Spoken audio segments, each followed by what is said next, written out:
हम समझते हैं कि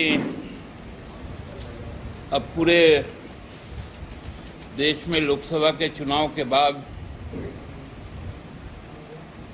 देश के बहुत महत्वपूर्ण 4 राज्यों में इस साल विधानसभा के भी चुनाव होने हैं।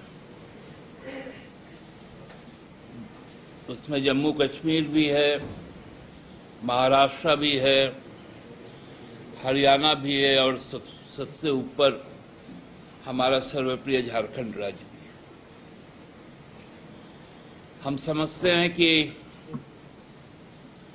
माननीय उच्च न्यायालय ने अपने आदेश में चुनाव आयोग को और केंद्र सरकार को एक दिशा निर्देश दिया था कि 30 सितंबर के पहले या 30 सितंबर तक 2024 का आपको जम्मू कश्मीर विधानसभा का चुनाव संपन्न करवा देना है।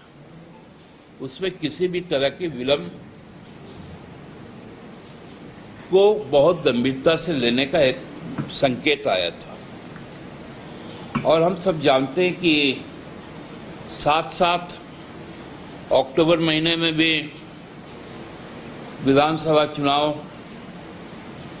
अनिवार्य तौर पर विधानसभा का गठन 27 अक्टूबर के पहले हरियाणा में हो जाना है और 28 नवंबर में महाराष्ट्र में भी हो जाना है और हमारे यहाँ पर भी 4 जनवरी 2025 तक हमारा भी विधानसभा का कार्यकाल है। लेकिन जो अखबार के माध्यम से अन्य मीडिया के माध्यम से जो बातें छनकर सामने आ रही हैं कि झारखंड में शायद अर्ली इलेक्शन की बात हो रही है। चुनाव आयोग की एक टीम अभी हमारे राज्य के दौरे में है। उसके जो डिप्टी कमिश्नर्स हैं वो राज्य के जो हमारे जिलाधिकारी हैं, जिला निर्वाची पदाधिकारी हैं, पुलिस पदाधिकारी हैं, उनके साथ आज पतरातू रिसोर्ट में जो एक घूमने फिरने मनोरंजन का स्थान है वहां पर मीटिंग कर रहा है। अब चुनाव आयोग जो टूरिस्ट प्लेस है वहां पर यदि अपना आकलन का मीटिंग करेगा तो अपने आप में जो सवाल इस बार संसद सत्र में चुनाव आयोग पर उठाए गए उसको कहीं ना कहीं प्रतिबिंबित भी करता है कि ये पॉलिटिकल टूरिज्म भी शायद हो सकता है। आप सब जान रहे हैं कि हमारा जो आगामी जो माह है ये माह झारखंड में नौजवानों के लिए एक उम्मीदों भरा माह होने जा रहा है। कल से इसकी शुरुआत होगी जब पीजी टेट के जो सफल अभ्यर्थी हैं 1,500 उनको माननीय मुख्यमंत्री नियुक्ति पत्र सौंपेंगे और जो हमारा रोड मैप है कि जुलाई, अगस्त, सितंबर, अक्टूबर तक हम लोग भरसक यह प्रयास करेंगे कि सरकारी नियुक्ति जो हमने इसके पहले तक लगभग कई स्तरों पर चाहे जेपीएससी के माध्यम से हो, जितने न्यायिक सेवा के रिक्त पद थे, कृषि सेवा के, स्वास्थ्य सेवा के, जो शिक्षण संस्थानों में जो प्रोफेसर्स की नियुक्ति थी, टेक्निकल एजुकेशन की नियुक्ति थी, ऐसे हजारों नियुक्ति के साथ साथ कुछ गैर सरकारी नियुक्तियां भी की गई जो लगभग 1 लाख तक गया और आगामी दिनों में भी इस लक्ष्य को हम हासिल कर लेंगे इन 2-3 माहों में।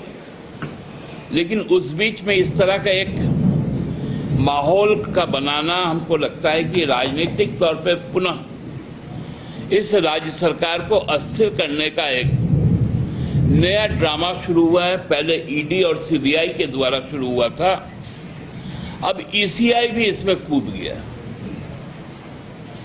जब देश का चुनाव, संसद का चुनाव एक माह पीछे ले जाके किया गया,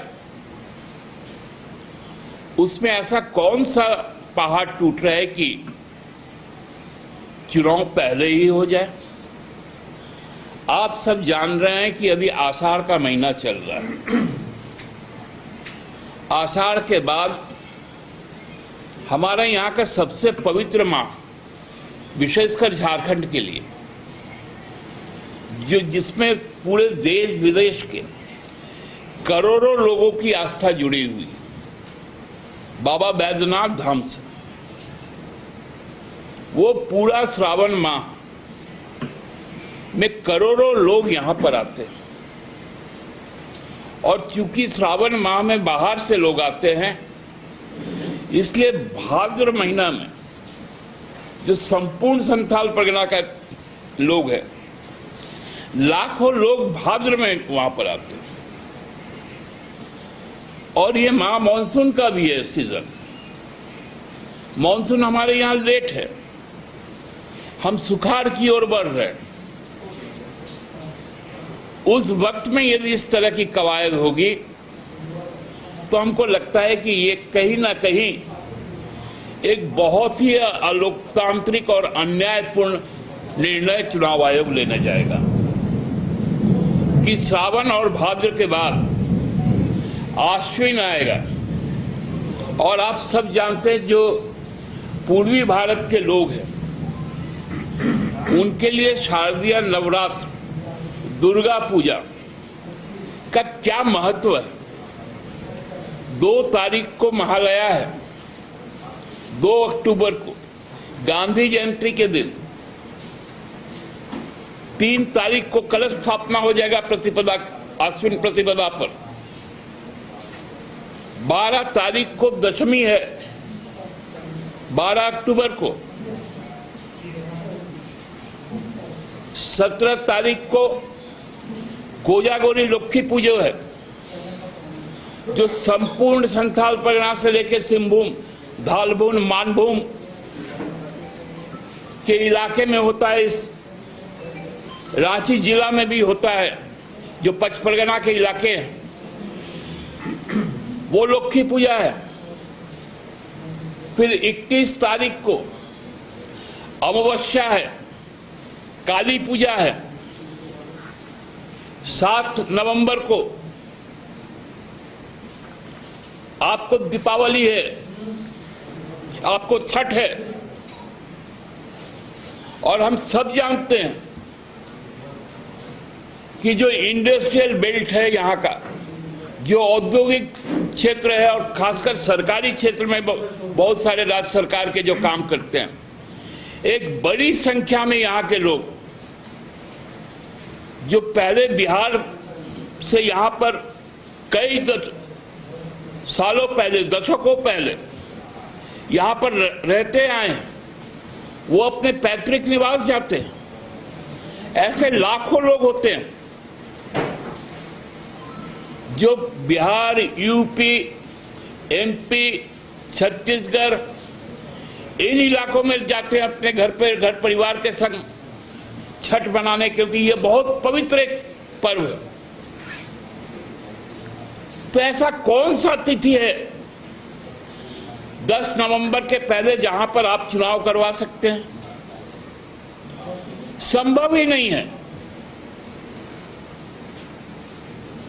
लेकिन सरकार के अंदर में अस्थिरता लाने के लिए, जिला के पदाधिकारियों के बीच में भ्रम पैदा करने के लिए ये सारे कवायद हो रहे हैं, जो बहुत ही अलोकतांत्रिक और अन्यायपूर्ण है। हमारे पास 4 जनवरी तक का वक्त है। आप 10 नवंबर के बाद से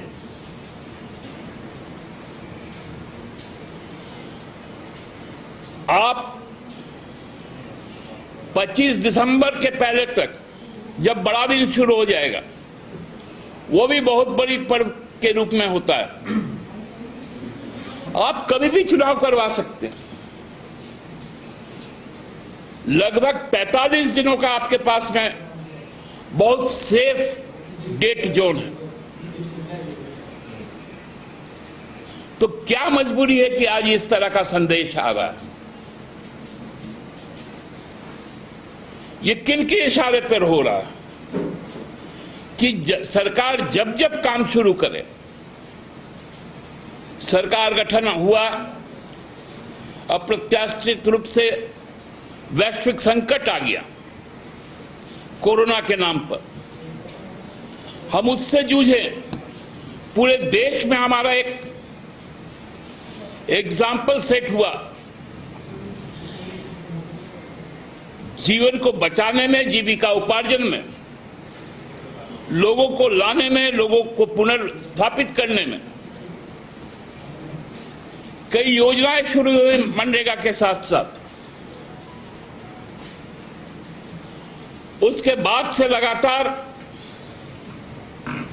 आप ईडी घुसा रहे हैं। ईडी अब जब थोड़ा ढीला पड़ा, सारी कलई खुल गई विपक्ष के ऊपर। जिस प्रकार पूरे देश में एक अभियान चलाया गया था, तब ईसी घुस गया। ये कहां तक संवैधानिक तौर पर सही है?